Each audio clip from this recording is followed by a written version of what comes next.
Kan Sama-sama. namanya ibu kan pasti akan belum tentu mau di dalam juga. Hubungan ibu baik sama Pak Prabowo iya. Tapi bahwa ibu mau di dalam kan belum tentu. Ingin memisahkan atau ingin mengadu domba atau ingin menyerang salah satu kubunya Pak Jokowi, iya. Tapi bukan berarti mereka mau masuk. Karena kan Pak Prabowo kan perbedaannya dengan Pak Jokowi. Pak Prabowo ini orang makro, Pak Jokowi orang mikro, iya kan. Jadi inilah yang akan membedakan. Nah, kalau gue adalah konsultannya Mas Pram, gue akan melepaskan semua atribut yang berbau Ganjar, berbau PDIP.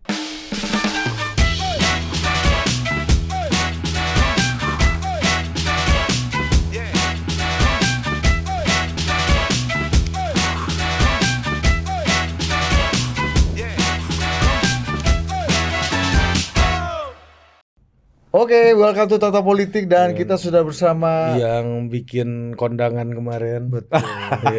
Yang menghebohkan Dan gue lihat hampir semua orang yang gue nggak nyangka di situ kumpul. Ya, dan mempertemukan antara keberlanjutan dan perubahan.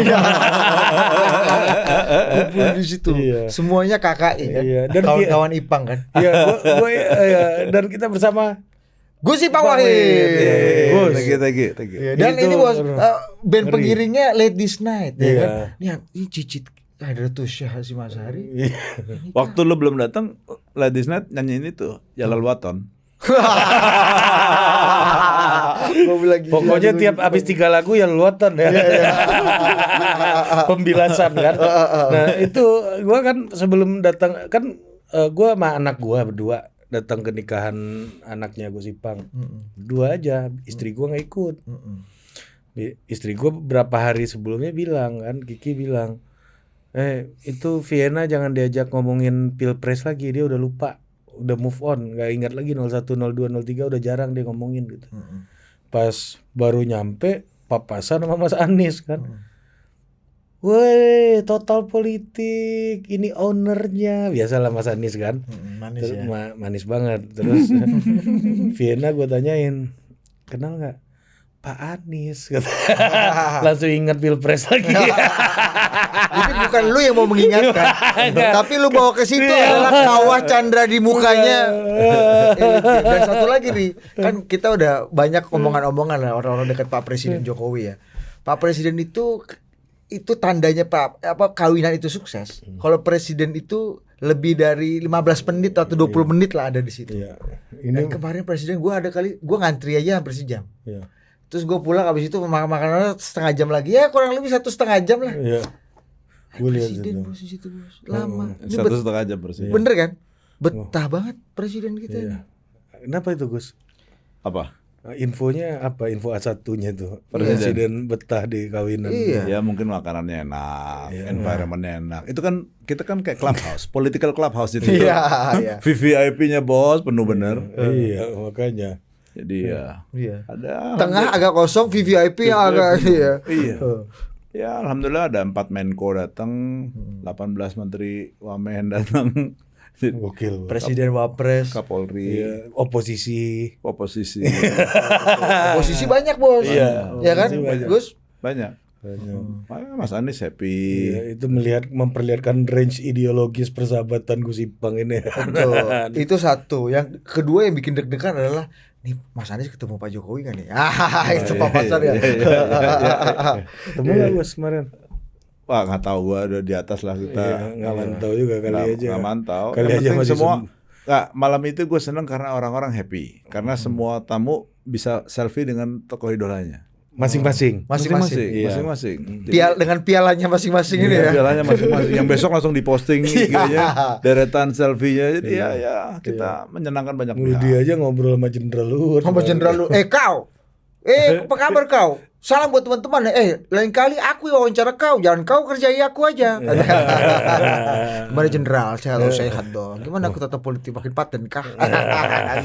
Dan ada strategi among tamu. Gimana? Jadi among tamunya itu Mas Tantowi Yahya, Rizal Malarangeng. Iya, canggih. Itu kerongkongan emas semua itu kan. Terus Bima Arya, biar nggak terlalu kuning. Iya kan? Betul. Nah, tapi kita kamuflas juga. Kita ada 2 profesor. Profesor Danang sama Profesor Erwan. Jadi, Profesor Danang ini. Nah, dulu yang bekas jalan tol. Oh. Nah, Prof Erwan Danang Parkesit. Terus satu lagi Prof Erwan ini deputinya Pak Azwar Anas. Biar kita kamuflas biar nggak terlalu politik banget. Biar ada akademisi. Malah yang gue lihat simbol NU-nya. Nah, kurang NU gue lihat. Lah, Gus Miftah itu kurang. Oh iya, benar. Betul. Nah, tapi dalam peramongan, dalam infrastruktur dan iya kan Gus? Iya. Kan pemilik Sohibul Hajat kan sudah cukup mewakili. Iya. Kurang NU apalagi. Apalagi. Cicitnya Adratus Iya, pokoknya. Nah, kita masuk ke isu terkini. Betul. Ya. Berangkat dari situ kumpulan orang-orang di situ kan. Ya. Kira-kira nih Gus, Fufu Fafa itu beneran Mas Gibran nggak? Nah, loh, gue ini percaya sama pemerintah. Untuk urusan pemerintah dalam hal ini diwakili oleh Menkominfo. Menkominfo bilang bahwa itu akun itu bukan akunnya Mas Gibran. Nah, yang paling bisa melihat analitiknya, data intelijen itu kan pasti Kominfo. Jadi ya, gue percaya sama Budiari, sama ini ya, El Munces ini. Sama El Munces, sama Menkominfo. Bahwa kalau kita tim mencari juga siapa, ya kita carilah. Tapi cuma kan lu nggak ditugaskan untuk mencari. Nggak ditugaskan dan tidak ditugaskan untuk meng-announce juga. Iya, ya nggak ada lagi referensi lain ya. Maksudnya yang bisa ngecek ya cuma Menkominfo ya itu ya. Yang legal ya? Iya, yang legal maksudnya. Iya kan? Ya sama kasihan abang kita ini. Iya, kenapa? Ya makanya lu jebak ini kan artinya dia yang harus dikejar terus kan. Enggak, karena cuma akses legalnya kan memang cuma Menkominfo kan? Iya, sama polisi. Sama polisi kan, ya. BIN. Ya, tapi efeknya gini ya. Polisi, BIN, kejaksaan bisa nggak? Ngapain kan nggak ada konteksnya kan? Nggak ada konteksnya. Yang bisa sama Elon Musk, sama Elon. Enggak ada yang bukan Kaskus ya? Ya kan pasti kan Barreskrim, polisi. Ya kan polisi itu kan. Terus BIN kan. BIN. Pertanyaan gua. Cuma yang ngumumkan cuma Menkominfo kan. Menkominfo. Yang punya keberanian di atas rata-rata. Yang lain ngeles kan semua kan. Saya jamin. Paten juga Bang. Dia di atas memang above rata-rata memang. Tapi pertanyaannya gini, lepas itu benar atau enggak kan kita itu tergantung iman masing-masing kan, karena juga nggak ada data pembanding kan. Maksudnya yang legal, yang otoritatif kan nggak ada data pembanding selain Kominfo. Dan mau 1000 kali dibilang tidak benar, kalau lu udah percaya keyakinan lu itu benar ya lu akan jadi benar. Itu hak lu sepenuhnya. Begitupun kan sebaliknya. Dan kan? itu hak lu sepenuhnya mau percaya mau enggak. Gus Ipang memilih percaya, gue mungkin abu-abu, lu mungkin nggak percaya. Mungkin ya kalau Gus Ipang bukan memilih percaya atau nggak percaya, dia memilih untuk tidak mengungkapkan. Nggak gini, dalam membentuk persepsi publik bisa jadi apa yang dibilang sama Pak Menkominfo ini benar, ya kan? Tapi karena yang ngomong adalah Menkominfo yang dianggap sebagian besar orang kredibilitas kebenarannya diragukan, terutama dari lawan-lawan politik, ya kan? Jadi kan akhirnya mengurangi. Tapi coba kalau misalnya gue gitu ya, akan lebih prefer Barreskrim aja yang ngomong, ya kan? Misalnya dari direktur cyber, ya kan? Itu bisa jadi kredibilitasnya lebih tinggi, dipercaya, ya kan? Karena memang itu. Karena kan minimal nggak berani lah mempertanyakan. Iya. Karena kan ini masalah blocking kan, masalah blocking. Mau benar atau salah, apapun yang keluar dari Menkominfo, orang udah nggak percaya. Misalnya untuk sebagian besar orang. Nah ini kan cuma masalah ini. Tapi seberapa perlu Gus negara atau otoritas terkait itu memberikan klarifikasi untuk hal ini? Menurut lu sebagai ahli komunikasi ya? Ada butuh amat, ada harus apa tidak harus ya. Harusnya kan karena ini berhubungan sama wapres terpilih isunya. Jadi harus di-clearin nih, ya kan? Nah, kalau gue dalam posisi pemerintah, gue tidak akan memilih Menkominfo. Tapi Barreskrim kalau gue. Atau Direktorat Cyber lah. Meskipun sama-sama punya otoritas ya. Sama-sama terkait punya otoritas. hal ini ya. Iya. Ini soal singer nih. Penyanyinya nih Ladies Night-nya nih ya. Iya. Bisa jadi datanya berbeda gitu ya. Tapi kan tergantung siapa yang mau dipercaya. Iya. Jadi ya ke situ. Nah, pertanyaannya, kira-kira game ini akan dipercaya oleh Pak Prabowo nggak? Bahwa ini adalah Mas Gibran gitu misalnya. Pak Prabowo kan jaringannya banyak ya. Gue rasa juga Pak Prabowo juga sudah tahu juga sih. Harusnya ya. Ya benernya kayak apa gitu Benernya kayak apa. Kan artinya ya kalau seorang Ipang aja udah tahu, masa ya seorang Pak Prabowo nggak tahu gitu kan. Tapi kan ya sudah, apakah apapun hasilnya kan ya terserah Pak Prabowo mau menilainya bagaimana. Tapi kan back mind-nya sebenarnya menurut Gus Ipang kan back mind-nya kan sebenarnya game ini kan mau mentorpedo hubungan Jokowi dan Prabowo kan sebenarnya. Kan golnya itu kan sebenarnya kan. Iya dan pertama gue yakin, kalau gue sih nggak percaya. Ya, gue nggak percaya karena ini lebih kepada serangan politik. Jadi motifnya udah jelas. Back mind-nya itu. Mens rea. Iya. Dan Pak Prabowo juga pasti nggak akan percaya juga lah. Jadi ya beliau kan juga kepengen move on lah. Artinya kalau yang menggelayuti publik bukan lagi terlepas ini benar atau tidak Mas Gibran, tapi apakah ini akan menjadi bibit awal untuk keretakan bukan hanya Jokowi Prabowo, tapi juga Pak Prabowo dan Mas Gibran since very beginning, akan berdampak pada relasi ini. Menurut lo gimana? Menurut gue kalau Pak Prabowo merasa bahwa ini tidak benar, dan gue yakin tidak benar, itu juga pasti akan ngapain dibahas sesuatu yang nggak penting. Lawang ini serangan politik, mendingan kita ngurusin hal yang lain yang lebih penting. Dan motifnya udah ketahuan dari awal. Dan kan? motifnya udah ketahuan dari awal bahwa ini adalah serangan politik untuk mengadu domba, untuk memecah belah. Iya, jadi ya gue nggak yakin Pak Prabowo bakalan ambil pusing lah untuk urusan ini. Ya, dan kalau untuk langkah politik dalam hal ini, Tuan Muni cerdas. Iya kan, pasang badan. Iya kan, kredit. Jadi ya ini ada kreditnya nih. Secara politik ini punya ini tambahan nilai nih. Kan there is no free lunch. Kreditnya ke bos baru atau ke bos lama ini? Dua-duanya dong. Nah, gimana? Dua-duanya gimana? Coba lu jelasin. Kalau bos lama udah pasti, karena kan menyangkut putranya. Kalau bos baru, ya kan putranya kan bos baru. Iya kan. Jadi ya masuk ke situ. Dan buat Pak Prabowo, ya beliau kan juga nggak kepengen memulai sesuatu dengan ada noda kan. Jadi ya sesuatu yang udah pasti diyakini tidak benar, ngapain gue bahas? Yang penting gue tutup aja deh. Des. Muni ngomong, udah Pak, tenang Pak, saya akan pasang badan. Misalnya begitu. Ya kan pasti dapat kredit dong. Dan bagus, menurut gue sih bagus lah. Perkara orang sebel apa enggak sama Menkominfo itu kan hal kedua. Karena masalah keberanian ya. Karena yang punya otoritas untuk bicara banyak sebenarnya. Tadi aparat macam-macam. Tapi yang berani untuk mengungkapkan itu Menkominfo ini ya. Iya. Dan kredit untuk keberanian itu nggak kecil. Iya dong. Kan pasang badan. Jadi ya. Untuk masalah gini emang punya rekam jejak agak bagus memang. Urusan nyali. Uji nyali. Plus 3 bang ini. Iya, untuk uji nyali ini nyawa agak banyak kayak kucing kawan. Dan Bang Muni ini kan udah invest banyak hal kan.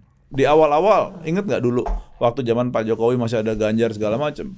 Dia kan bikin musra itu kan pertama itu kali yang musra itu Rakernas. Iya, maksudnya yang announce sama Pak Prabowo di awal itu kan dia. Betul. Iya kan? Ketika orang masih bingung Jokowi ke Prabowo ke Ganjar. Dia cerdas tuh melihat itu dan pasang badan otomatis. Wah, kreditnya kan udah dinanam tuh ceding di Pak Prabowo kan. Bagus. Ya emang harus begitu. Bahwa dia dicaci maki semua orang ya terserah, yang penting. Iya. Udah itu iya benar.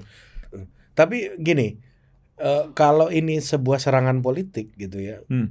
Ya apa yang membuat penyerang ini gitu ya, itu percaya bahwa barang ini bisa bikin pecah ini. Karena tujuannya memang memecah. Iya, kan motifnya udah jelas. Motifnya kan memecah. Iya kan? Itu clear di situ ya. Mereka berharap dapat jackpot, ini kasus diinin ke hukum, cacat di depannya, hubungan pecah, negara nggak stabil. Syukur-syukur nggak jadi dilantik misalnya gitu kan. Oh, ada yang sampai situ. Ya mungkin aja kan kita nggak tahu. Itu skenario paling ideal. Iya kan Orang yang namanya juga itu. nice try gitu kan ya. Iya kan orang-orang ini kan ajaib-ajaib semua gitu kan. Jadi gue baca dari pinter politik juga ngomong nah, gitu. sudah begitu kalau bagi gue ini sudah masalah persepsi bukan benar atau salah. Apa membuatnya persepsi? Persepsi kan sampai si Ainun Najib kan bikin tuh dari sini tweetnya si siapa Cili Pari gitu kan nyambung ke sini seolah-olah gitu kan. Itu kan otak-atik gatuk. Kalau memang diyakini benar kenapa nggak dibuka aja datanya bahwa ini punyanya emailnya si ini, dari email ini yang punya adalah nomor telepon ini, yang mana KTP-nya ini, nicknya segini, kan ketahuan semuanya. Nggak terlalu susah ya? Nggak terlalu gampang juga, tapi ya bisa hanya orang-orang punya akses tertentu yang bisa gitu kan. Kan sekali lagi itu kan persepsi yang dibangun, iya kan. Kalau emang mau nyikat langsung, ngebom langsung, ya tunjukin dong datanya. Kenyataannya kan enggak, dan buktinya Muni bisa nunjukin enggak, yang punya bukan dia kok. Dari kan pasti nyambungnya ke situ. Dan nggak ada data pembanding yang mengungkapkan sebaliknya ya. Tapi gini ya. Ini let's say ya, yang masih paling di luar kan hari ini PDI Perjuangan. Iya dong. Kita buka-bukaan aja gitu. PDI Perjuangan yang masih di luar nih. Tapi kendalanya tentunya Pak Jokowi, kan gitu. Iya. Benar kan? Kendalanya Pak Jokowi. Ini kalau PDI masuk ada Pak Jokowi pasti nggak nyaman gitu kan. Berarti kalau pengen memecah ini besar dong keinginan untuk masuk ini dong. Oh iya, appetite-nya begitu ya. Gimana menurut gue sih Pak? Kalau bicara PDI Perjuangan kan juga lihat dari faksinya siapa, iya kan? Dari kan yang paling gampang gini, dengan tidak jadinya merevisi MD3, kan itu udah kelihatan bahwa PDI Perjuangan masih ingin ada di dalam pusaran kekuasaan. Ada titik kompromi yang diciptakan. Ya? Ada lah. Jembatannya itu kalau MD3 pastinya dari Kim dong jembatannya ke PDI. Iya, kan kesepakatannya kemungkinan besar ketua DPR tetap Mbak Puan. Iya, berarti itu kan jembatannya dari Kim. Karena Kim kalau koalisi semua di DPR, MD3 bisa dirubah kapanpun bisa, kan gitu. Bisa artinya. Dan dealingnya juga with kekuatan di DPR juga, PDI di DPR. Iya, Kim kan pasti Kim ya. Iya kan, jadi kan gini, kalau memang mau menguasai, ya mengusir PDIP dari kekuasaan apapun kekuasaannya, itu kan nggak susah buat Kim. MD3 dirubah, langsung ya kan? Revisi. Lumpuh. Iya. Geletak.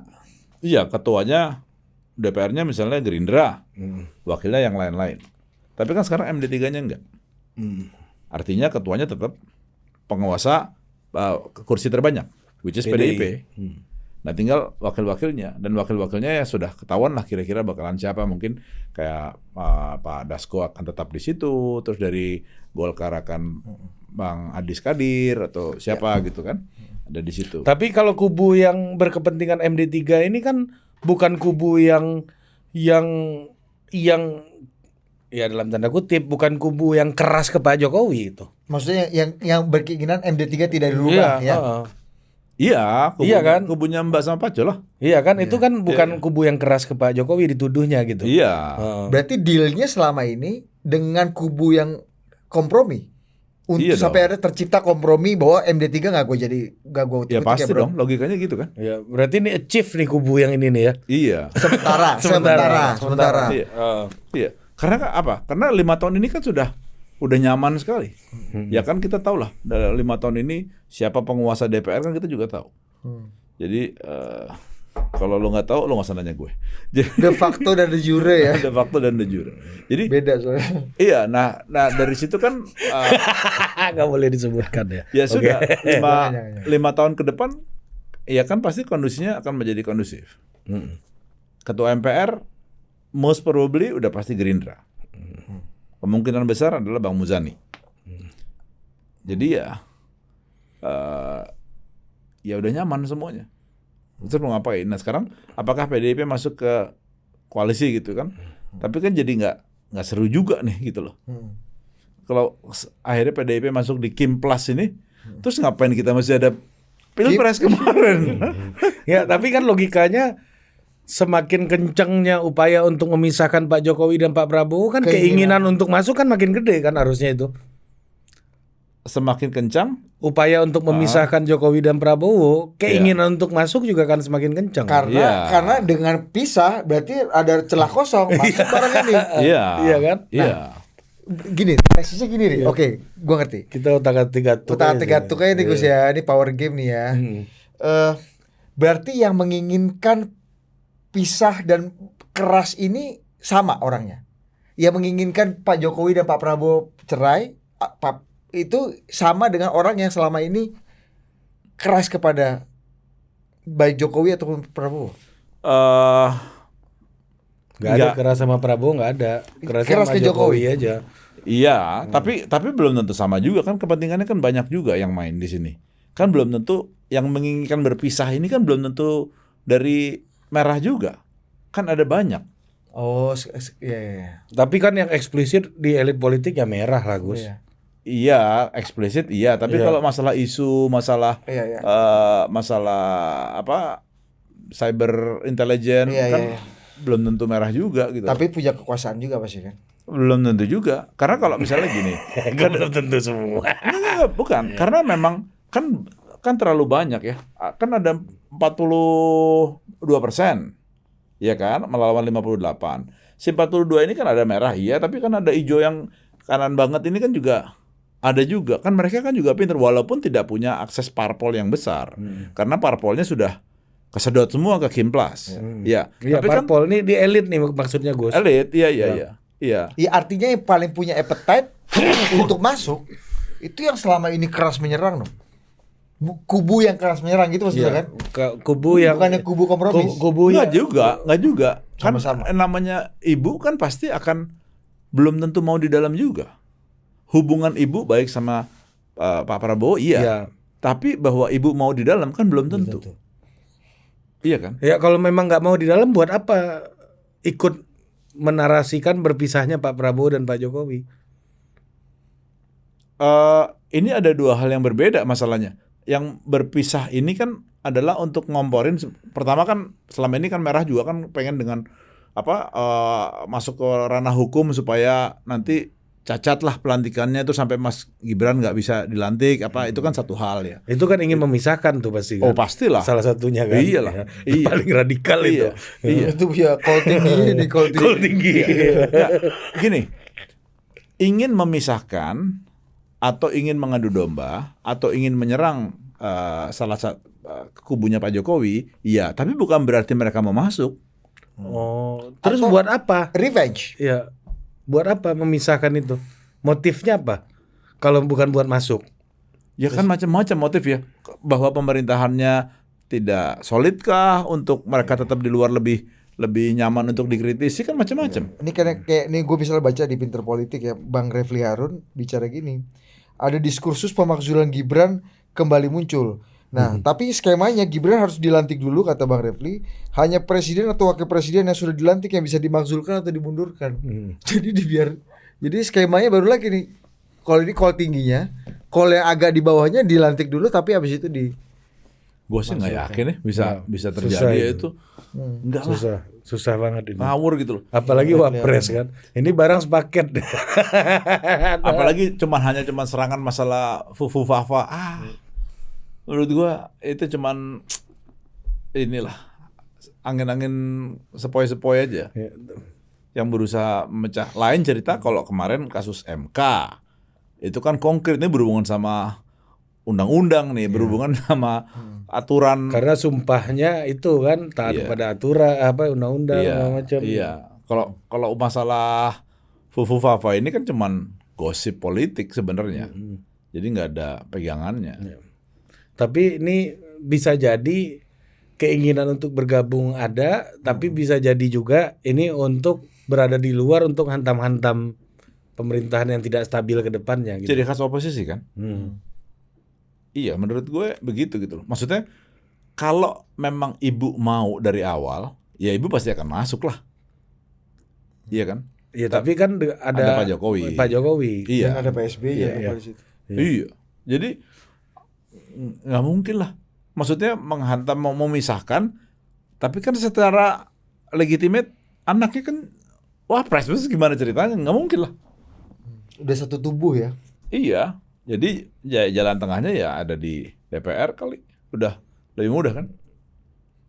Anjrit, ini gue ngomong begini jadi ingat omongan Pak Prabowo di PAN. Apa? Itu boy, orang merasa pintar omong-omong di podcast di AC ya kan? Di AC, kan gue Pak Ri kayak kita diomongin apa yang lain juga. Enggak, Tuan Bo kan nanya gua di situ waktu itu kan. Iya, gue lihat. Iya kan ada Gus Ipang tuh saksi tuh. Iya. Apa Ya. gini? Apa yang Prabowo pikirin? Coba lu jelasin. Karena pada waktu ngomong begitu orang-orang PAN nunjuk ke gue. Iya. Tuh, lu kena tuh di. Oh, iya, semua. Kayaknya gue nggak pernah ngomongin Pak Prabowo. Iya. Enggak, kita ngomongin lawannya. Iya. Enggak, lu emang Tenang aja, Pak. Lu emang katanya Bang Asdat mungkin sering ya. Gue pang gue kan. Bang sinilah. Gus Ipang mah enggak. Iya. Mas Asdar. Iya. Gue kalau narasumber yang ngeri-ngeri gitu ya, yang berpotensi merusak hubungan baik gue izin nih absen. Kalau Mas Asdat ini kan gas Gaspol Remblong ini ya. Remnya parasit. Udah di ujung baru blus. Oke, kita masuk ke tema selanjutnya. Ya, tapi memang Gus Ipang ini kan memang pakar komunikasi, tapi salah satunya kan ilmu dalam komunikasi itu kan soal negosiasi kan sebenarnya. Iya dong. Ini kan kita lagi bicara negosiasi tadi. Dan kan? negosiasi juga satu. Dan pengetahuan dan pergaulan dengan para orang-orang yang di pusaran utama. Nah. Dan kemarin di kawinan terbukti. Iya. Nah, ada semua barang itu. Nah, makanya pertanyaannya ini soal negosiasi nih. Gus Ipang bakal jadi menteri apa? Karena logiksnya Ri, iya kan? dengan Iya. kiprah dan jasa. Iya. Plus ada tambahan kementerian. Ya kalau gue sih lebih ngelihat soal kompetensi. Betul. Kompetensinya memang relevan gitu kan. Itu nomor satu. Iya. Anjir, turunannya pasti itu, ntar orang audiensnya ngerasa nih, wah ini Ipang minta ditanya begitu deh. Enggak ya ini mah. Ya. Ini umbang-umbangnya ini loh. Pesanan buku Ipang loh tadi. Umbang-umbang enggak. Ini aspirasi adik-adik lah maksudnya. Enggak, kalau gue sih ngeliatnya gini. Bahwa gue ini kan konsultan. Ya kan? Konsultan komunikasi, perception engineering sebagai profesional. Jadi sama aja kayak misalnya Saiful Mujani, Burhanuddin Muhtadi, dia yang ngebantu, dia tidak merasa bahwa dia layak mendapatkan jabatan menteri. Itu dasarnya dulu ya. Jadi artinya, yang kedua, gue tuh tidak pernah membayangkan gue bermimpi untuk menjadi pejabat kayak menteri gitu. Gue tuh kalau bangun siang, abis subuh gue tidur lagi bos. Bangun jam 8, setengah 9 gitu kan. Jadi hidup tuh enak, udah nyaman. Nggak ada yang ngatur hidup lo. Terus kalau jadi pejabat ya gitu. Gue jadi pejabat di kantor Pak Menko Perekonomian kan. Yeah. Tapi kan jabatannya nggak mesti ngantor tiap hari jam tertentu. Jadi ya senang-senang aja. Gue udah nyaman. Gak perlu apel pagi di lapangan. Gak perlu apel pagi gitu. Hari Senin pakai baju putih. Kata sambutan yang terhormat. Gue bukan orang yang tipe gila jabatan. Jadi gue tidak membayangkan ke situ gitu ya. Jadi tidak berandai-andai pula juga untuk dapatkan menteri gitu. Terus gue bisa ngundang segitu banyaknya orang di kawinan anak gue. Kalau gue jadi pejabat itu kan pasti ada ininya gitu ya. Dan yang terakhir, kalau jadi menteri perubahan agak males tuh datang tuh kan pasti kan. Nggak boleh ngundang. Iya. Betul. Iya, nggak boleh ngundang. Nggak boleh ngundang. Sekarang kenapa? Kan kebebasan. Oh iya benar. Iya. Nah, emang gitu ya? itu menteri bos. Kalau wamen misalnya, lebih parah teman banyak kan. Menterinya ternyata mungkin biasa-biasa aja gitu ya pergaulan elitnya ya. Jangan sampai kawinan wamen lebih gede dan lebih banyak yang datang dibanding menterinya. Itu aja lo harus ukur-ukur kan. Besoknya langsung nggak boleh ikut di ini lo nggak usah ngurusin ini. Ini kan lo bebas. Masuk kotak kan. Nah, yang terakhir adalah gue tidak merasa gue lebih hebat atau lebih mampu daripada orang-orang yang lain. Banyak lah yang lebih hebat. Jadi ya paham masalah. Jadi ya biasa-biasa aja. Tapi Angga Raka Prabowo aja mengakui kehebatan lo dalam komunikasi dan campaign. Itu merendahnya Angga lu jauh lebih hebat dari gue. Jadi ya buktinya jadi wamen, kominfo itu udah pas posisi. Gara-gara Angga ini jago emang ya. Jadi ya itu bagi gue menarik. Pak Prabowo yang gue dengar ada 44 kementerian lembaga, 44 wamen gitu ya. Terus ya ada badan-badan baru Ya mudah-mudahan perubahan ini kan menjadi lebih gemuk ya, nggak gampang ya. Karena kita pernah dulu juga ikutan di Bekraf gitu ya, dan beberapa kementerian. Gue tuh pengalaman ngobrol sama menteri-menteri, itu menteri pada bilang gini, Pang, kalau lu jadi menteri, lu butuh waktu 1 sampai 1,5 tahun untuk belajar yang nggak ngerti birokrasi. Itu kementerian udah ada. Kalau belum ada, lu mesti bikin. Pertama, tempatnya belum tahu. Yang kedua, oke lah, nomenklaturnya bagaimana? Siapa yang ada di bawah lu? Terus anggarannya dari mana? Orangnya dari mana? Orang udah ada. MU aja orang beli masih belum beres juga sampai sekarang. Udah berapa tahun tuh ya? Oh, udah berapa tahun? Oh, udah bagus-bagus. Pun kalau lo ngambil orang dari kementerian lain, kan belum tentu orangnya yang bagus yang lo dapat. Iya kan? Nah, walaupun bagus-bagus, belum tentu bisa kerjasama juga. Bisa kolaborasi juga. Belum tentu nurut juga sama, ya macam-macam lah. Nah itu kalau gue ngelihatnya tantangan terbesar Pak Prabowo ke depan sebenarnya adalah itu. Mengorkestrasi ini dengan optimal. Itu nggak gampang. Ya, jadi secara kelembagaan, secara cara kerja, itu satu hal sendiri. Kan kayak Kementerian Pendidikan sekarang, kemungkinan ini yang gue dengar akan dibelah 3. Jadi pendidikan dasar menengah sampai SMA 1, pendidikan tinggi 1, kebudayaan 1. Oke, sekarang kan level dirjennya itu kan, Gus? Ya, Fai. Ya. Dirjen kebudayaan sendiri, dirjen didasmen sendiri, dirjen dikti sendiri kan? Iya, akan dibelah menteri-menterinya. Jadi 3 kementerian, 3 menteri. Yang gue dengar begitu. Jadi ya kayak LHK gitu ya, lingkungan hidup, kehutanan itu kemungkinan besar dibelah. Jadi kalau memang itu benar, ya bagus. Cuman memang rantai birokrasinya akan jadi antar kementerian ya. Kalau tadinya semua dikoordinasikan salah satu menteri, direk 3, dirjen, sekarang koordinasinya ke Menko. Kan Menko-nya mungkin akan ada 6 atau 7 kali ya. Oh, jadi menteri ini kayak dirjen lah ya. Iya. Sekarang nanti ya. Iya. Iya kan, Menko-nya jadi menteri kan. Iya.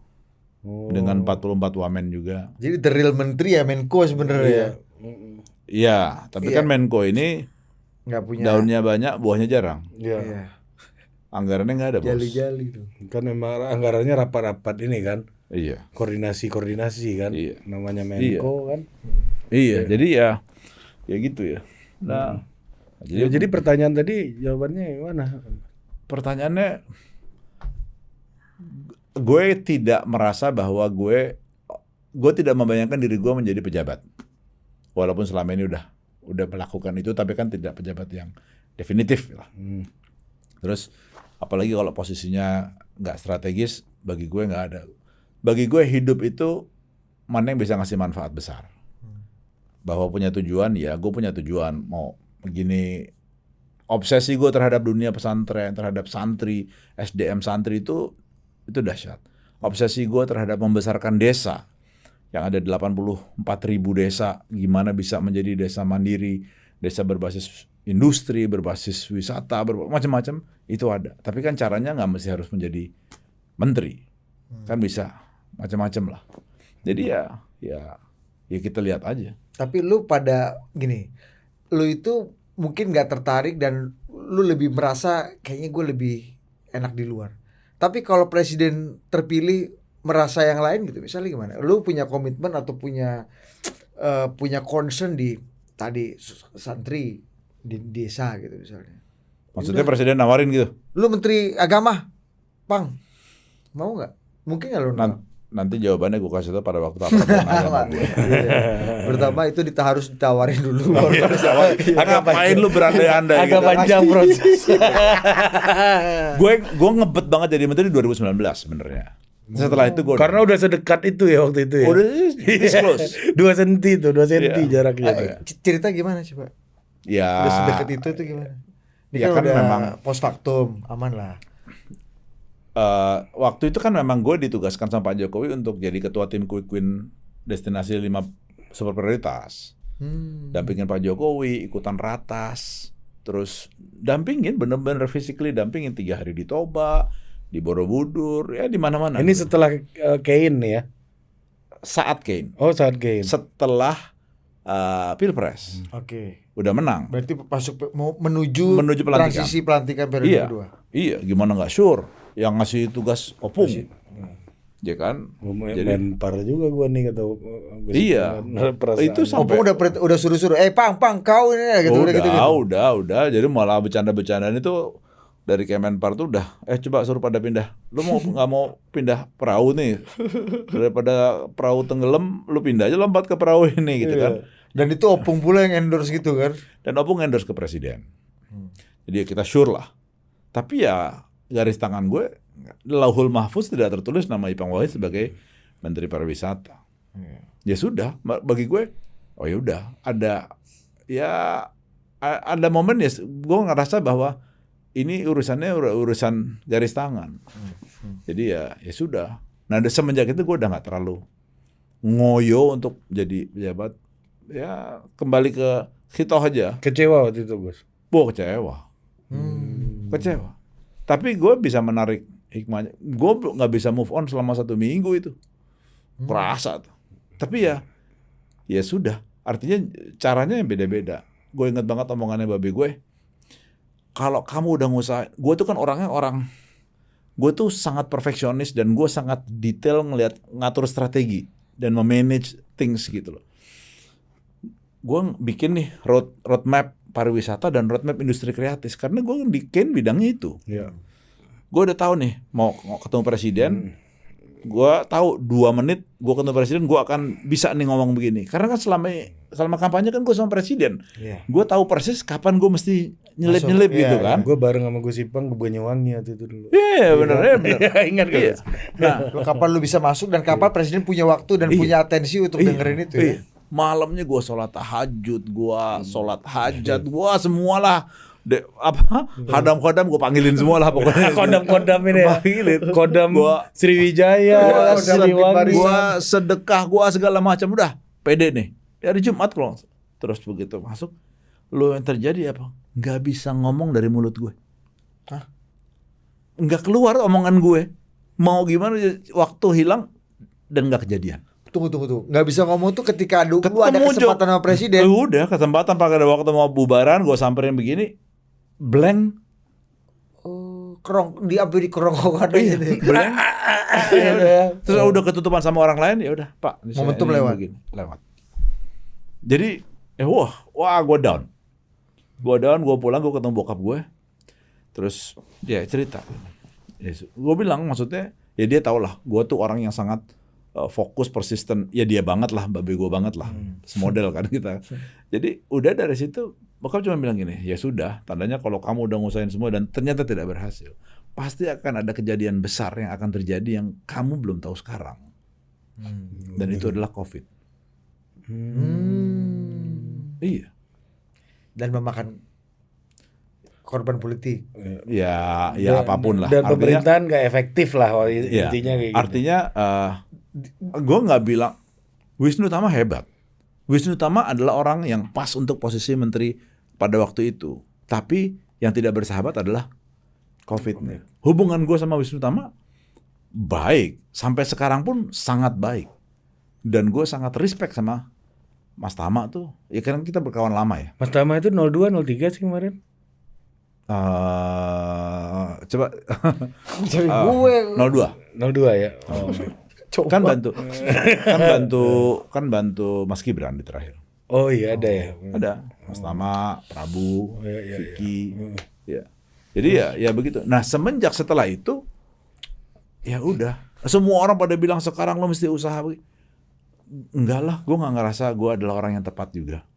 Yang kedua, ya Pak Prabowo punya orang yang jauh lebih baik dari seorang Ipang Wahid lah. Jadi ya sudah. Dan gue tidak dalam posisi yang nguber gitu loh. Nah sekarang bedanya sama 5 tahun lalu, lu nggak meyakinkan orang, lu nggak tadi kodam-kodam macam-macam.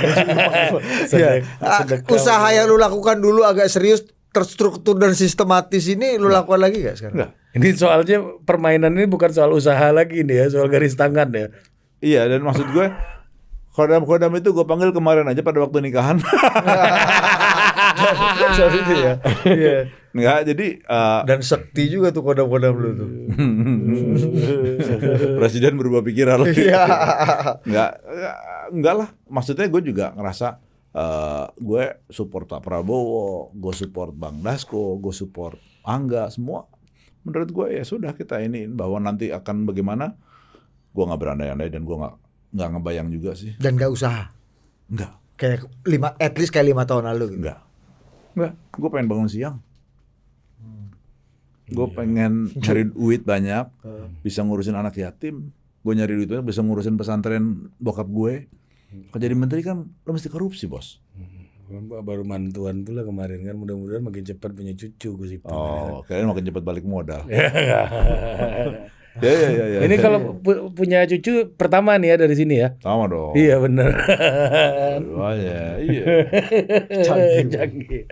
Jadi itu, jadi ya enggak lah. Gue punya tujuan, yang gue bertujuan. Menteri itu hanya cara. Jadi ya, Bang Hasan Nasbi cocok karena memang kompeten ke situ. Yang lain-lain juga kayak Angga cocok. Iya kan? Jadi ya apalagi Mas Tommy, wah itu lebih cocok lagi. Kita kan semua Tommy kawan Yuwono, semua. ya. Iya, enak lah kita punya kawan menteri-menteri semua. Enak tuh jadi temannya menteri. Nah, Kalau lo cuma pengen punya plat ZZH, ZZP doang mah nggak susah lah. iya, sama nguing-nguing ini Sama ya. nguing-nguing kita. Lu pun kayaknya nggak males juga lo pakai nguing-nguing lu. Iya. Gue lihat tuh dari Bobong juga nggak pantas jadi polisi. Potongan. India dia. Lebih cocok ya. Bombong Syafi'i ini kan. Gitu. Tapi kembali ke Pak Prabowo yang mencoba menggemukkan struktur kabinetnya. Ini ke undang-undang kementerian kan udah finalisasi, mau direvisi segala macam. Artinya apa yang tadi Gus Ipang prediksi itu semakin dekat dengan kenyataan gitu, karena infrastruktur regulasinya udah disiapkan. Sudah. Menurut lu secara governance, secara efektivitas ini efektif, berhasil apa enggak? Berhasil, cuman masalah waktu. Niat baiknya Pak Prabowo bagus. Karena kan memang mau ini dibenahin lah, satu-satu diurutin gitu kan. Jadi diurutin berdasarkan kebutuhannya masing-masing. Jadi tusinya udah jelas, tupoksinya jelas. Cuman kan membesarkan ini dengan membuat kementerian baru ini kan nggak gampang. Ya itu yang tadi gue bilang. Backcraft itu butuh 2 tahun untuk bisa berjalan. Nah, kalau kita berharap dalam waktu dekat akan agak susah. Ya itu konsekuensi lah. Ya kan, makanya sekarang dimajuin. Dibikin lembaga itu di awal. Nah, cuman apakah 2 tahun atau bisa lebih cepat, misalnya 1 tahun, ya waktu yang akan membuktikan. Nah, tapi koordinasi dengan banyak divisi kan lebih. Intinya gini, lu punya hotel 44 kamar sama 34 kamar, mana yang lebih gampang diatur? Iya, 34. Iya kan? Jadi ya ke situ. Bahwa nanti dia akan melaksanakan tugasnya secara beda-beda itu hal yang lain. Tapi gue yakin sih insya Allah akan bisa bagus ya. Apalagi dengan firm kan Pak Prabowo begitu. Tinggal sekarang siapa yang jadi komandannya nih untuk mengawasi ini semua.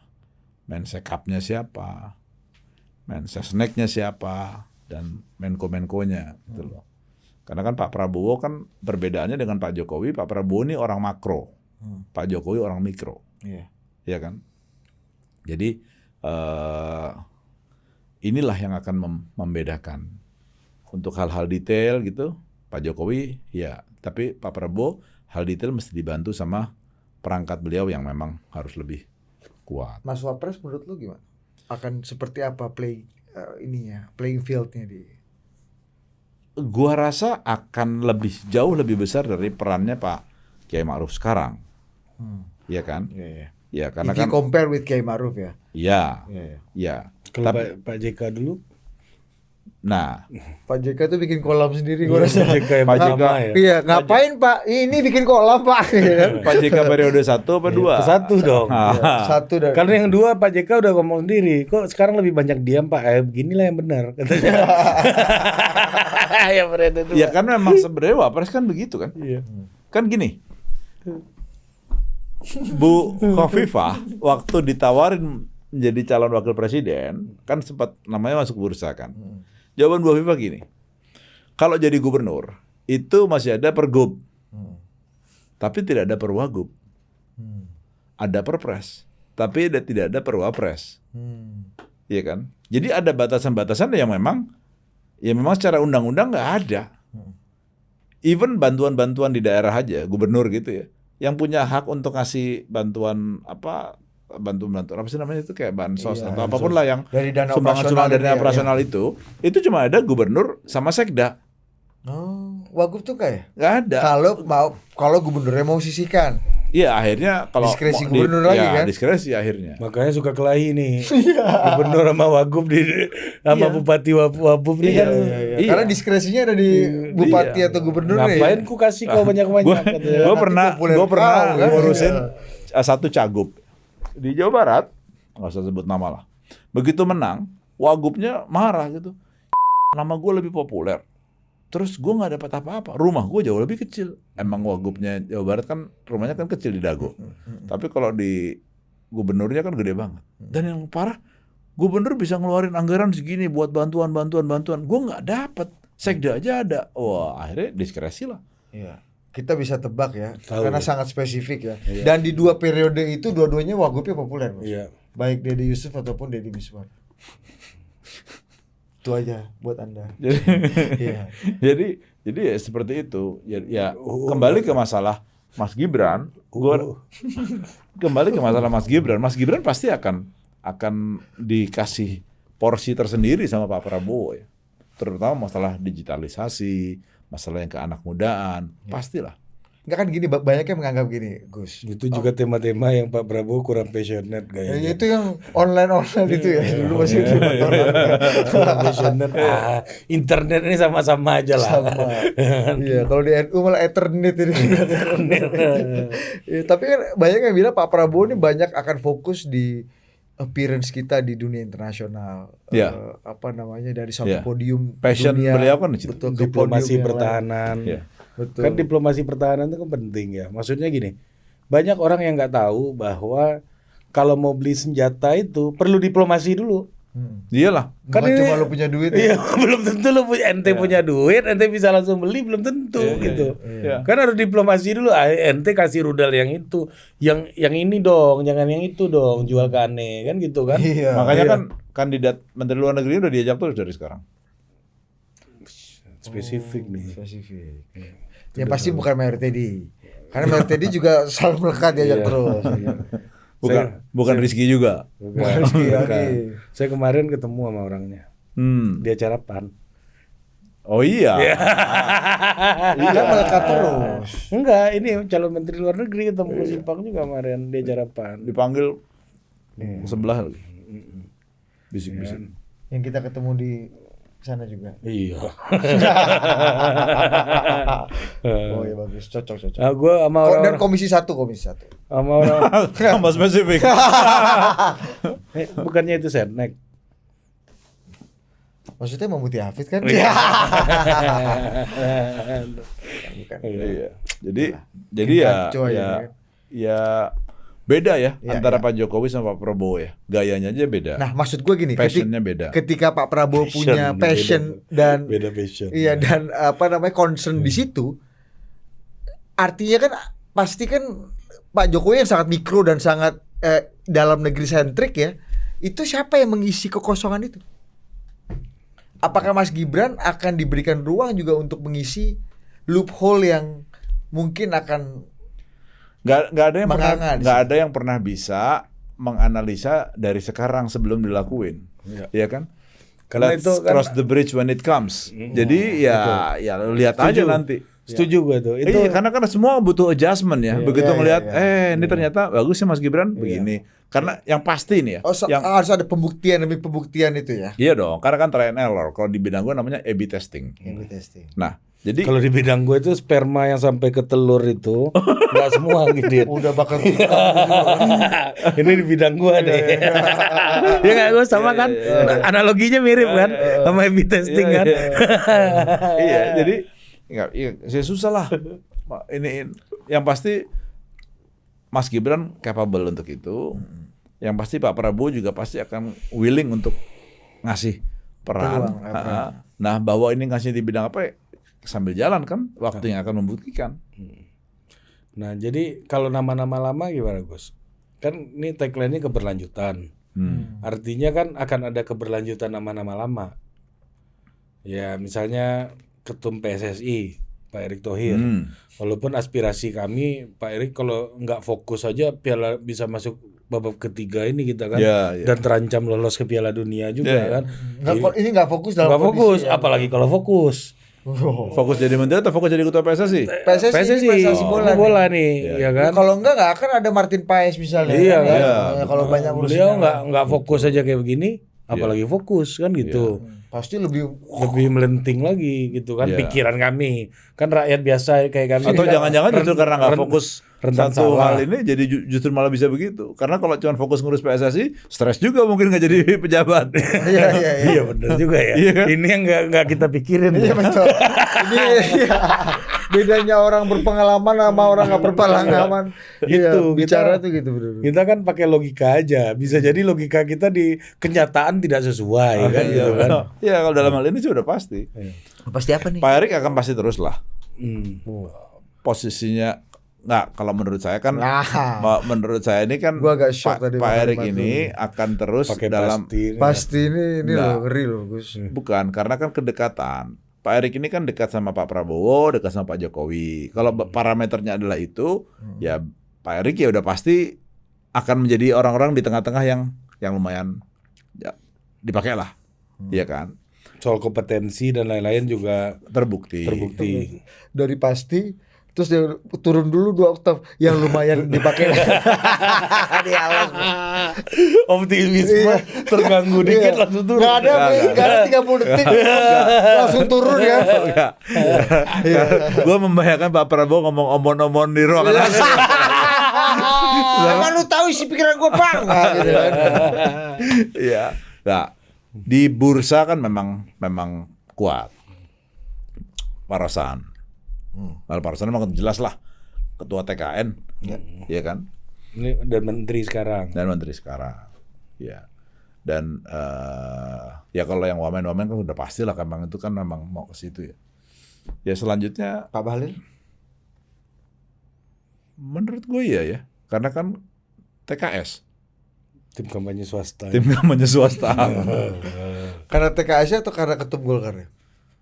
Wah, gue baru inget tuh Pak Bahlil ketum Golkar. Iya. Iya karena dua-duanya lah. Enggak. Gue selama ini kan memang jarang berinteraksi sama Bang Bahlil ini dalam kapasitas ketum partai. Kan beliau juga baru jadi ketum Golkar kan baru, dan gue nggak pernah berinteraksi. Iya, belum. Iya. Pak Bahlil pasti nanti deh di sini.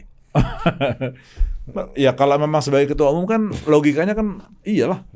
Oh iya benar. Iya kan punya kuota. Salah satunya kan pasti ya pasti ketumnya. Jangan kuota punya, tapi dia nggak boleh masuk nggak?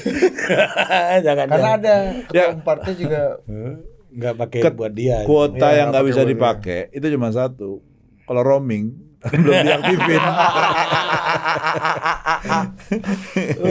Kode semua Indonesia. Jadi Pak Bahlil oke lah ya ini ya. Oke. Kalau Bang Zul pasti lanjut kan. Bang Zul oke lah. Dia kan udah setia gitu narasi. Bang Zul ya malam itu kurang apa lagi. Narasinya udah malam itu udah fokus. Ada satu pertanyaan yang gue minta lo jawab dengan cukup jujur. Cukup apa? Lebih jujur. Karena gue nggak bisa. Lebih jujur itu artinya nggak jujur loh. Ini jujur nih. Ini lebih. Cukup. Kalau cukup tuh jujur. Ya 2 garis di bawah nggak apa-apa. Tapi kita tahu lah. Kalau lebih ini kadang-kadang atasnya kita nggak bisa ukur. Kalau ini kan di bawah ada betokan. Apa? Temen gue Cipang ini gue nggak bisa berhenti ketawa. Karena dia tahu semua, Bos. Perspektif pemain ini. Iya. Perspektif. Dia kalau di bola tuh Gianluca Vialli sama Ruud Gullit, pemain sekaligus pelatih. Kadang-kadang di tribun pula kan. Ngecek-ngecek supporter bentuk. Cheerleader. Iya. Pak Erlangga katanya ada agreement dan komitmen juga untuk tetap lanjut di pemerintahan Pak ini gue Prabowo. setuju nih pertanyaan lu nih. Cukup jujur. Bener kan? Bener kan? Sebagai orang yang membersamai Pak Erlangga before and after. Before turun dan after turun dari ketua umum Golkar dan sekarang masih existing Menko. Gimana menurut lo? Apakah akan Kabar itu? Apakah akan keberlanjutan? Ya.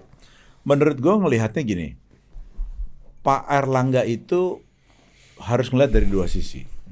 Sebagai ketum Golkar atau sebagai Menko yang capable.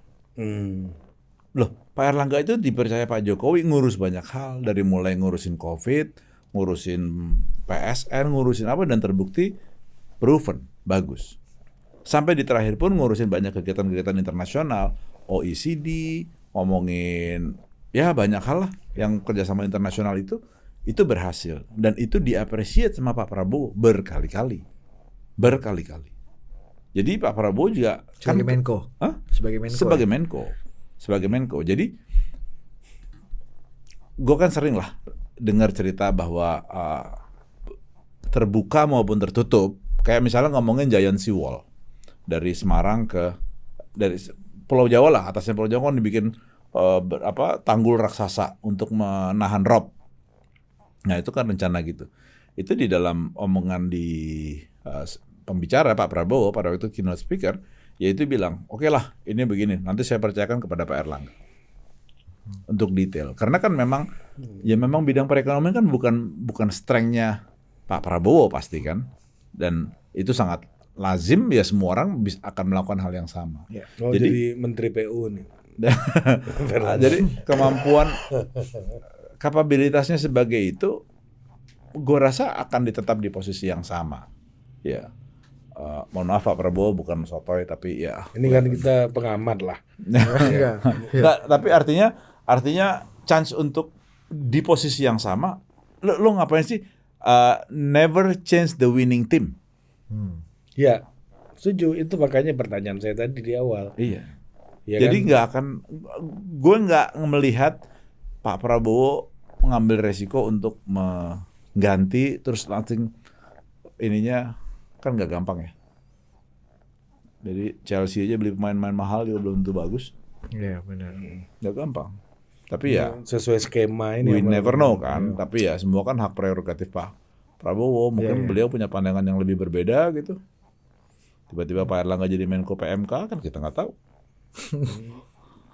Iya benar juga. Iya. Ya, tapi kepala badan gizi kan misalnya. Iya, karena memang bagus gizinya kan dari dulu ya. Gizi politik. Dalam. Gizi politik. Gizi politik. Tapi kemungkinan untuk ada di list yang kemudian diteken sama Ketua Umum Golkar sebagai rekomendasi dari Partai Golkar? Enggak. Oh, Pak Erlangga masuknya bukan dari jalur Golkar pasti. Oh, ini jalur undangan nih ya berarti ya. Jalur profesional. Wildcard. Kalau masuk berarti bukan jalur Golkar. Partai. Ya. Ya sebagaimana Pak Erik mungkin, Pak Rosan, Munces. Oh, itu kan partai. Partai Projo. Projo. Semi-semi lah. Iya, yang deklarasinya pindah ke Kertanegara. Iya. Ormas yang punya caleg ya itu bos. Tapi gue mau nanya sesuatu. Lu kan ada bersama Pak Erlangga before and after, detik-detik menjelang mundur sampai setelah ini juga Pak Erlangga masih tetap bekerja. Lu juga tetap mendampingi, lu nggak kemana-mana juga. Tetap di situ gue lihat. Suatu diberikan penghargaan oleh Presiden, salah satu orang yang ikut merayakan di kantor, ya tentu Gus Ipang gitu ada. Gue nggak mau nanya apa yang terjadi di belakang itu. Dan gue nggak akan jawab juga. Pasti. Hikmah apa yang lu ambil dari peristiwa yang cukup mengagetkan dan memilukan secara politik ini? agak ngilu gitu. Gua Pilu buat siapa? pilu enggak Buat gua Pak Erlangga kan? buat Pak Erlangga, Iya. buat lu, buat dia, Iya. buat lu. Tapi kita ngelihatnya ngilu karena Iya. aduh ngilu gitu. Ya. Jadi gini, di hikmah yang terjadi adalah di politik tuh semua sangat mungkin terjadi, ya kan? Jadi yang namanya politik, artinya perebutan kekuasaan kan, seni memperebutkan kekuasaan kan politik, ya kan? Jadi kalau memang kita sudah berani masuk ke situ, ya resiko dan konsekuensi itu tetap ada. Merebut dan direbut. Merebut dan direbut, ya kan, otomatis kan. Namanya juga seni merebut kekuasaan, memperebutkan kekuasaan. Kan kalau lo ngerebut pasti ada yang terebut, ya kan. Jadi ya ke situ. Jadi itu jadi pegangan gue. Makanya gue selalu berpikir bahwa gue kan ini kan bukan politikus. Bahwa gue dekat dengan politikus, iya. Nah, kenapa? Salah satu alasannya ya karena memang ya gue lebih nyaman ada di luar, dekat begitu, gitu kan. Jadi ya walaupun orang bilang, lo kalau nggak gitu susah mau dapat jabatan. Ya emang gue mau ngejar jabatan juga. Gus Ipang bilang di luar nih, kalau beliau di luar kita lebih jauh lagi nih bos. Planet itu Merkurius, lalu kita Pluto aja udah coret. Gus, tapi apa analisa atau hipotesa orang di luar mengatakan bahwa mundurnya Pak Erlangga itu karena Pak Erlangga selama ini nggak comply dengan Pak Jokowi dan Pak Prabowo, tidak manut, tidak mau ikut dalam orkestrasi yang memang lagi dibangun oleh Pak Jokowi dan Pak Prabowo. Loh, dalam konteks politik kurang comply apa lagi? Partai pertama yang menyorong Mas Gibran itu bukannya Golkar, ya kan? Mas Gibran itu adalah keinginan Pak Prabowo yang kemudian diaminkan oleh Pak Jokowi. Siapa partai pertama yang mendeklar Mas Gibran? Golkar, karena gue LO-nya. jadi ya yang rencana datang jam 10 pagi kemudian datangnya siang. Jadi iya, banyak hal gitu loh. Tapi ya banyak hal juga yang mungkin namanya ekspektasi ya. Jadi ya mungkin Pak Erlangga dianggap terlalu pintar. Dianggap maksudnya pintar dan terlalu kekeh, terlalu ya macam-macam lah. Dia. Ini gue nih kalau bisa nyablak ini pasti bocor halus mah nggak ada apa-apanya. Karena gue tahu 100%. itu coba tertahan di kerongkongan, lagi mencari kata-kata yang tepat ini apa gitu kira-kira. Gus, sama itu. Ini omong-omong ya. Konten omon-omon apa ngomong-ngomong? Omon-omon dan ngomong-ngomong nih banyak konten politik lah soal Pak Erlangga waktu mundur itu. Gus Ipang pasti menurut saya beberapa podcast dan beberapa talk show pasti mengamati juga ketika itu. Tingkat presisinya berapa persen dari yang diomongin semuanya itu menurut Gus Ipang? Dengan kejadian waktu itu. Dengan kejadian yang Gus Ipang jalani. Sompret. Ya kan kita kan nggak usah mengkritisi. Cukup jujur ya. Kan kita nggak usah mengkritisi apa yang diomongin orang. Cuma kita persepsi Gus Ipang berapa persen itu? Kayak persen aja ya. Persen. Jadi kayak misalnya bocor halu tuh dia bocor halus. Kasihnya kurang ketinggalan.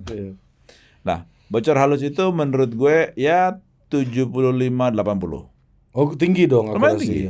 Lumayan tinggi. Tapi yang 20-25 ini hal-hal krusial yang kadang-kadang suka lebay-lebay gitu. Padahal nggak gitu-gitu amat juga. Ya, dramatisasi. Iya. Kalau kata Opung Pada ya drama-drama kau lah itu. Itu play aja. Play itu jogging-jogging. Kau pikir apa itu jogging-jogging saja? Iya, ini jogging-jogging. Mana ada tentara penyerang Papua? Di Papua mana ada tentara? Banyak Pung, gimana banyak? Iya itu jogging-jogging. Oke, kadang-kadang gue suka sebel gitu. Gue punya podcast tapi gue nggak bisa mengeluarkan ini semua. Jadi ya. Dan lu tugas lu di situ adalah handbrake-nya, engine brake-nya Mas Asdas. Aduh, kalau udah mau bablas gini, izin sakit perut. Kayaknya untuk kayak gitu tuh perlu tua dulu, Gus. Iya. Perlu tua. Betul. Iya. Itu temuan kami ya. Iya. Minimal sebang Julpan lah. Iya, 65 gitu. Ya, di atas. Kalau umur segitu kan mau dilaporin ke polisi juga polisi males ngurusin kan. Oh, umur aslihat maksudnya. Enggak kalau lu pengen jujur dan pengen ngomongin agak semuanya. terbuka. Ya, Lu opung panda 80 semua dibuka. Gus Ipang udah 60 berapa sekarang? Ya tunggu 65 dulu Gus. Minimal tuh 65. Bang Zulpan tuh udah 70-an udah sekrupnya udah mulai. 68. Udah 70. Bang Zulpan udah 70. Tua, Bos. Oh iya, klasik ibaratnya. Oh gitu ya. Iya. Pak Yusuf Wanandi 87. 87. Lu lihat kan gimana kami susahnya mengedit. Tiba-tiba di tengah pembicaraan bla bla bla bla. Ini gimana Pak? Si ini Pak, toko A ini gimana? He has no ball. Kalau satu lagu, oh he's a big one. Terus dia bilang gini, ya gua kalau ditangkap juga, yang nangkap gua juga Pak malas ngurusin pasti, katanya kan. Kebutuhan gue banyak, di sportnya segala macam kan, pusing juga orang di baris krim kan, nyediain Desain polisi, iya popok segala macam kan, ribet juga Gus, kayak ngurus bayi tuh. Itu salah satu expertise kami tuh. Makanya orang tuh kan bilang, lu nggak mau bikin buku Mas? Gue bikin buku, tapi dari 100% yang harus gue bikin mungkin cuma 40% yang gue sebutin, kan nggak bisa. Betul, lu BCT belum cukup tua. Tua dulu Gus. Tua dulu Gus, benar. Iya nih, udah tua nanti kan. Bodo amat yang gue omongin udah hampir semua mati. Keluar semua kan. Pak Yusuf pernah ngomong gitu. Wah gini, gue di Kanisius dulu kalau gue ngajar tuh sampai gua harus di aula karena 4 kelas itu kalau gua ngajar di sini semua kedengeran. Gak percaya lu? Gak percaya, lu tanya aja murid-murid gua tuh. Lu tanya Sogi, lu tanya Wimar, lu tanya Sarwono, lu tanya Akbar, tanya Pak, udah nggak ada semua Pak. Bang Akbar aja masih ada. Bang Akbar udah ada tapi udah banyak lupa kan. Iya, udah sulit gitu kan. Konfirmasi sama yang kita nggak bisa konfirmasi. Nah, lu harus punya kecukupan itu. Tunggu tua Gus. Ini banyak nih tua ini kan. Cuma dicicil aja nulisnya dulu. Iya. Keluarnya pas ini nanti. Itu gua mulai berpikir sih karena flashback gua tuh begitu keluar salah satunya RCTI Oke heboh gitu kan. Iya. Wah bener juga nih. Bener Gus. Kalau Opung Opung Panda ya. Opung Panda itu kan detail sekali catatannya karena di wartawan Bos. Jadi dia tinggal buka notulen dia dari tahun 68, dia masih simpen tuh notulen book note-nya dia.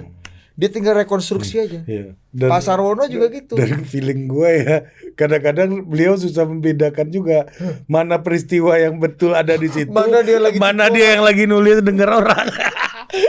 Bingung kan. Tapi dia konteks. Iya, tapi ceritanya mostly sih verified gitu. Kalau Pak Sarwono dia panggil orang-orang semua yang terlibat pada peristiwa itu per segmen-segmen tertentu. Keren. Menurut gue lu tuh akan kaya banget. Salah satu pengalaman yang menarik ya pada waktu dulu gue jadi bantuin PKS tahun 2004. Itu PKS itu mengerahkan massa itu dengan gampang. Dulu belum ada WA Bos, SMS. Jarkom. Iya, jadi SMS di blast. Jadi DPC Jakarta Pusat, Jawa Selatan. Jadi kalau misalnya mau ngerahkan ini, berapa masanya? Segini. 5.000 butuhnya. Udah nggak masalah. Itu dari DPC ini ranting ini aja di Jakarta Pusat turun. Cepet Bos. Emang gerakannya tuh jaringannya gila, girohnya itu gila. Jadi istrinya Ustadz Anies Mata lagi mau makan siang sama Pak Adang Larjatun. Tiba-tiba nggak datang istrinya. Kemana?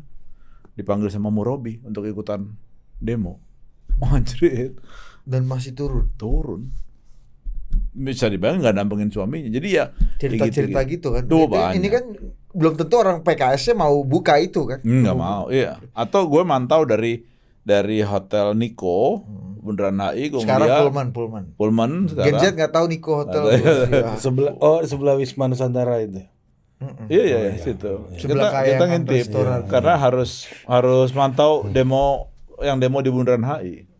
Begitu wah ini masanya kurang banyak nih begini. Coba panggil sekian ranting lagi, kirim lagi, datang lagi.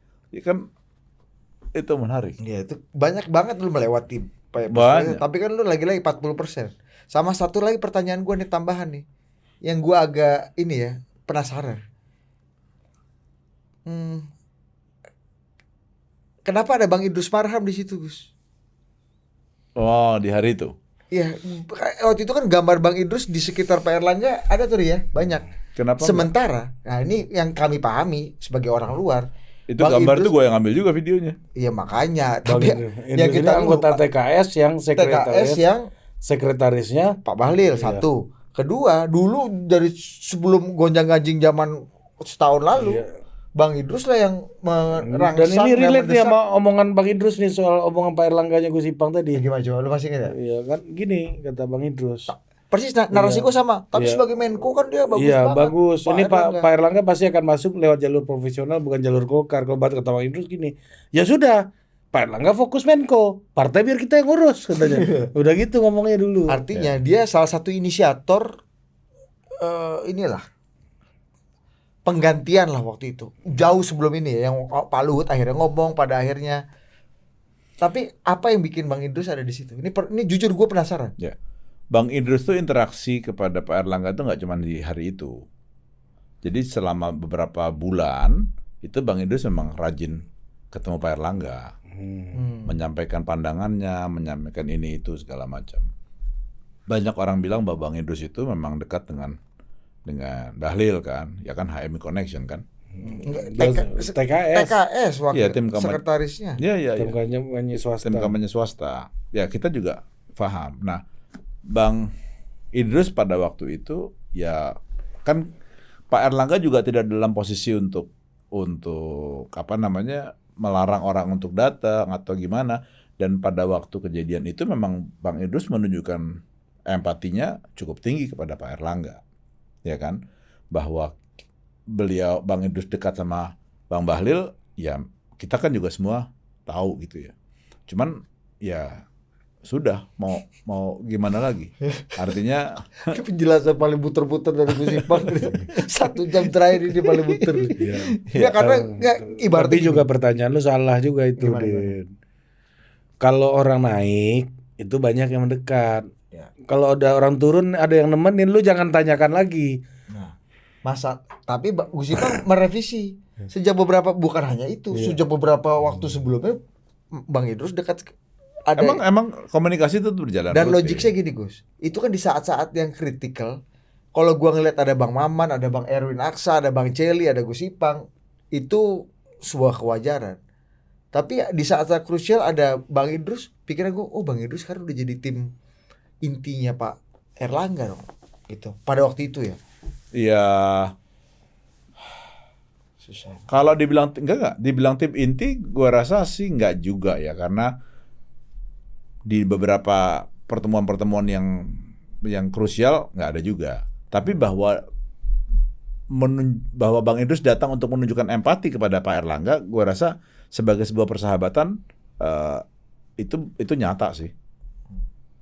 Jadi menunjukkan bahwa memang gue empati sama Pak Erlangga dan beliau ada di situ. Jadi ya kita respect itu, bahwa banyak yang bilang bahwa Bang Idrus kan orangnya Pak Bahlil gitu ya. Ya faktanya kan memang seperti itu, tapi kan nggak bisa plak-ketiplak begitu juga ya.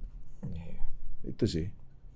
Ya, rumit lah. Kalau gua sih itu, kalau orang lagi turun ada yang nemenin, nggak usah kita tanyain. Iya. Bisa jadi dia bersimpati, bisa jadi pelaku, bisa jadi apapun lah gitu. Nah, hikmah satu lagi nih, yang gua inget nih, baru ngomong bahwa yang namanya persahabatan itu diuji di skala kita lagi susah. Oh, ini kata-kata Rifana ini. Pesan moral Rifana selalu pesan. Iya, gue kan nemenin dia waktu lagi susah. Ya, gue inget gue ngomong sama Pak Erlangga, gue bilang, Pak, saya ini dampingi Bapak bukan urusan karena Bapak sebagai Menko, Bapak sebagai Ketua Umum Golkar, bukan. Karena memang saya sebagai Bapak udah kayak saya anggap sebagai kakak saya. Artinya hubungan kita udah cukup dekat, personal lah gitu ya. Ya saya akan tegak lurus sama Bapak apapun yang terjadi gitu loh. Jadi ya benar. Jadi saya tanpa pamrih. Gue nggak pernah minta proyek, nggak pernah ke Pak Erlangga, karena gue nyaman aja. Gue dapat ilmu banyak. Ada di pusaran pengambilan keputusan dan kebijakan di saat-saat Iya. Gitu ya. Waktu lahiran anaknya Pak Erlangga, Gosipang ada. Cucu. Nggak di pola lain. Pola lain. Ada yang jangan dia hubungan sama lu. Aduh. Oke, kita tutup ya. Oke, terima kasih. Terakhir dari gue deh. Pilkada lu kasih highlight dikit ya. Yang menarik apa? DKI aja lah, Ya, DKI. DKI, nah nih seru nih. DKI ini orang banyak yang ngeduga Mas Pram, ya kan? Hah? Enggak, orang banyak. Ini agak lain nih dugaannya karena surveinya kan yang tinggi Kang Ridwan Kamil. Enggak, orang tidak menduga tidak bahwa menduga. Mas Pram akan menjadi calon kandidat, ya kan? Dengar dulu Nah, kawan. Ya, betul. Masalahnya Mas Pram ini adalah a person with no enemy. iya. Zero Mas Pram. enemy ya. Iya. Zero friends juga biasanya. Zero friends. Ya, zero enemy, zero friends juga dulu. Jokesnya ke Pak SBY dulu gitu. Iya. Iya kan? Iya. Enggak, Mas Pram ini lumayan baik sama banyak orang ya. Artinya sahabat banyak orang. Jadi kedekatannya dengan ketum parpol itu kan luar biasa. Dengan semua ketum parpol loh. Artinya nggak ada musuh. Nah permasalahannya gimana Mas Pram mengkapitalisasi itu? Karena yang gue dengar dari pihaknya Kang Emil pun juga secara finansial nggak sehebat yang dibayangkan. Gue cuma dengar dari tim yang lagi mengerjakan di sana, duitnya susah nih begini ya, gue nggak tahu lah. Tapi kondisinya seperti itu. Jadi kesulitannya adalah waktu. Banyak pilkada ini kesulitannya adalah musuh terbesar challenger atau orang yang masih rendah awareness-nya adalah waktu. Nah begitu ngomongin waktu, lu mesti harus naikin awareness. Nah kalau awareness-nya foto yang lu pasangkan foto biasa-biasa aja orang nggak akan ingat. Jadi tantangannya adalah naikin awareness sekaligus naikin likability, kesukaan kan harus unik, harus spesial. Nah itu yang susah. Nah permasalahannya ini apakah Mas Pram jago mengambil penolakan orang terhadap RK? Kan nggak gampang ngambil hatinya. Nah kalau gue adalah konsultannya Mas Pram, gue akan melepaskan semua atribut yang berbau Ganjar, berbau PDIP. Terlalu kencang ya. Karena apa? Karena kan faktanya adalah pemilihnya Mas Ganjar kan juga di Jakarta kan nggak banyak. Ngapain lu udah ketua timnya Cak Lontong, semua timnya juga timnya Mas Ganjar semua lah. Harusnya ketua timnya Anies Baswedan. Nah, itu baru lain cerita. Atau spokesperson-nya Anies Baswedan. Nah, itu yang menurut gue harusnya langkah-langkah. Jubirnya Ges Khalifah gitu ya. Iya, Panji. Iya kan? Panji bener. Betul. Iya dong, maksudnya kan lu harus berusaha ngerangkul kekuatan tadi itu. Oh, Cak Lontong tuh bukan dianggap ini out group ya? Bukan in group itu calon Iya, bener. Ini grup lah. Apalagi dia kan sering nyerang pemerintahan juga terakhir kan. Jadi ya lu harus mengambil suara dari yang Pak Prabowo yang masih bisa ditarik kan. Nah itu, ya situ pun kayak nggak gampang juga di Banten, itu juga nggak gampang karena kan memang elektabilitasnya air ini udah kuat banget. Deddy Mulyadi itu juga tinggi juga. Rambo Jawa Tengah gimana? Nah, tapi gua akuin ya timnya Pak Lutfi itu keren. Kemarin kan bikin yang konten yang ketemu di restoran sama Pak Jokowi itu. Kan nggak direct kan, di awalnya kan ada orang pacaran yang mau nikah yang mau foto itu, di tengahnya disisipin lah itu pesanan-pesanan gitu, titip ya nanti ini Jawa Tengah harus begini gini. Jadi oke juga nih entry pointnya ini, jago lah tim medsos ini. Wafifah juga susah dilawan. Dan sekarang apalagi, dan sekarang ini yang paling susahnya adalah ini, orang belajar dari Pileg. Masalah money politik yang ampun-ampunan sih. Itu juga. Masalah money politik hanya bisa dilawan kalau dua-duanya bokeh. Nggak ada yang ngasih. Ya kan lu harus milih juga. Iya kan? Kalau saling tiban-tibanan kan ngeri. Nilainya juga udah mulai 500.000 sampai 1 juta. Aduh, capek banget. Itu di mana, Gus? Bodoh, banyak banget. Mau itu. juga gue pindah dari sini. Gitu. Pilkada ini lebih sadis lah ya. Sadis, masalah duitnya juga udah banyak yang keluar di pileg kan. Ya artinya nggak sesadis itu dong, karena isi berangkas sudah tinggal Kering. sisa setengah, 1/4. Di atas langit ada langit. Ya Pas kan? pemain ini loh. Iya, dan sejauh-jauhnya lo kalau udah ngeluarin duit, Bos, sejauh-jauhnya mengalirnya itu duit akan kembali ke diri lo lagi. Gitu kan. Ini kayaknya kode nomor yang waktu itu gua tulis. Yang balik ke gua. Jadi Lagi? gitu. Ya, Oke, Gus Ipang. Terima kasih banyak, Gus Ipang. Terima kasih. kasih. Sampai jumpa lagi. Dah. Paten.